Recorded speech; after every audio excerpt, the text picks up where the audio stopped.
Hello students और किसान भाइयों, मैं डॉक्टर आर.बी. गौड़। आप सभी का स्वागत है मेरे चैनल प्लांट पैथोलॉजी ट्यूटोरियल्स पे।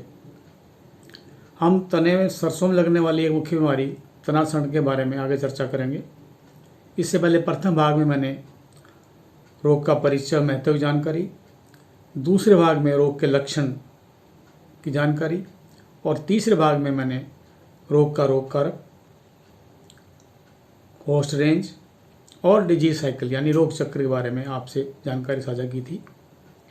आज चौथे भाग में हम चर्चा करेंगे इस रोग की एपिडेमियोलॉजी के बारे में यानी महामारी विज्ञान के बारे में। देखिए, महामारी विज्ञान या एपिडेमियोलॉजी क्या है?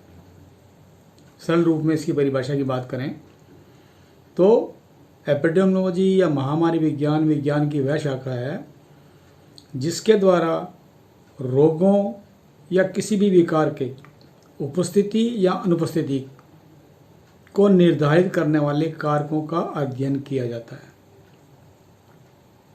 और इसका जो मुख्य उद्देश्य है वो है रोग और स्वास्थ्य के कारणों का पता करना, रोग के प्रसार को नियंत्रित करना और अंत में रोग की रोकथाम के उपाय करना। ठीक है, इसका मतलब हुआ कि एपिडेमियोलॉजी वो कुंजी है जिसके द्वारा हम किसी भी रोग की रोकथाम कर सकते हैं। ठीक है, अब महामारी विज्ञान जो है इसके बारे में आगे चर्चा करें तो जो रोग कारक है इसका तनासण का वो है स्क्लेरोटिनिया स्क्लेरोसियम।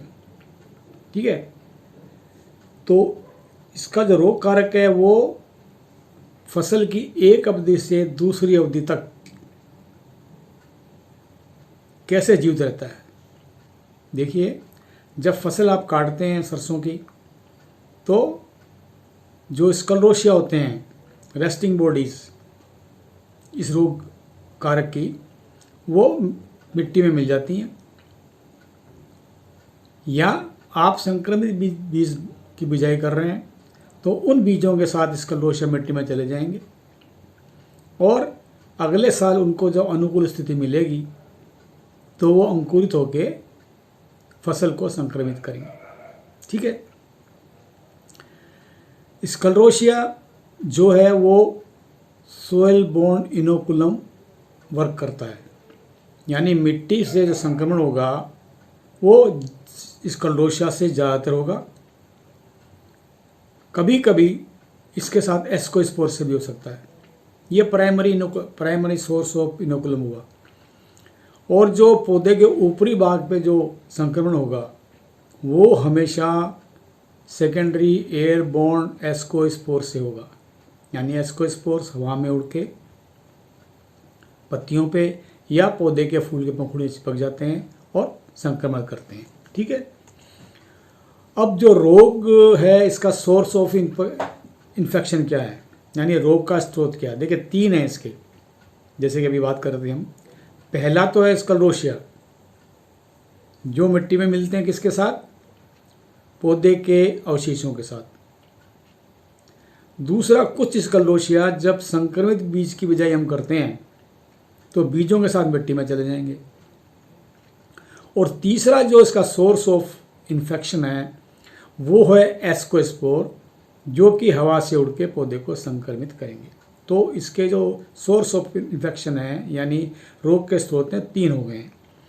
अब रोग की जो अनुकूल परिस्थितियां हैं यानी कौन से क्लाइमेटिक कंडीशंस हैं जिसके द्वारा कि ये रोग आएगा या पनपेगा, तो इसमें अलग अलग कारक होते हैं, जैसे तापमान है, नमी है, आर्द्रता है और मौसम है, ये इसके कारक हैं।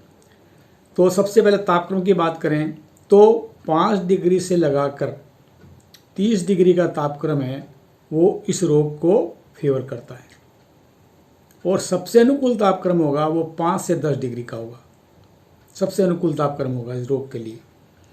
दूसरी बात यह है नमी कितनी होनी चाहिए कि अगर पत्तियों पर नमी 48 से 72 घंटे तक लगातार रहती है तो संक्रमण होगा। मिट्टी की दशा कैसी होगी? ठंडी और नम। अब बात करते हैं आर्द्रता की।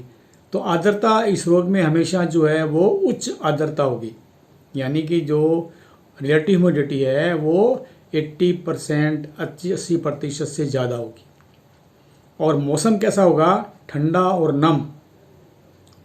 जब फसल फूल बनने की अवस्था में होगी, ये अवस्था सबसे ज़्यादा जो है इस रोग के लिए संवेदनशील मानी जाती है। ठीक है। अब संक्रमण की प्रक्रिया क्या है, यानी इन्फेक्शन प्रोसेस क्या है? देखिए, पहली बात तो मिट्टी या फसल के अवशेष के साथ स्क्लेरोसिया जो मिट्टी में मिलते हैं वो सक्रिय होते हैं। अनुकूल उनको मौसम मिला तो वो जर्मिनेट होंगे। जर्मिनेट हो क्या बनाएंगे? वो एपोथीसिया बनाएंगे। एपोथीसिया जो है उसमें क्या होंगे? एस्कोस्पोर्स होंगे। एस्कोस्पोर्स है वो उड़ के कहाँ जाएंगे? पौधे के जो टॉप का पोर्शन है जिसको वो छत्रक बोलते हैं, यानी जिस पे कि फूल लगते हैं, तो फूलों की पंखुड़ियों पर जाके एस्कोस्पोर चिपक जाते हैं, क्योंकि फूलों की पंखुड़ियाँ हमेशा ज़्यादा नमी रखती हैं, वहाँ पे ओस की बूंदें चिपकती हैं, तो वहाँ पर चिपक जाएंगे एस्कोस्पोर। और उससे क्या होगा कि पौधे की जो पंखुड़ियाँ, पुष्प की पंखुड़ियाँ हैं वो संक्रमित हो जाती हैं। संक्रमित होने के बाद कुछ पंखुड़ियाँ तो ज़मीन पे गिरेंगी तने के चारों तरफ। इससे क्या होगा? तने पे संक्रमण होगा और ज़मीन पे संक्रमण होगा।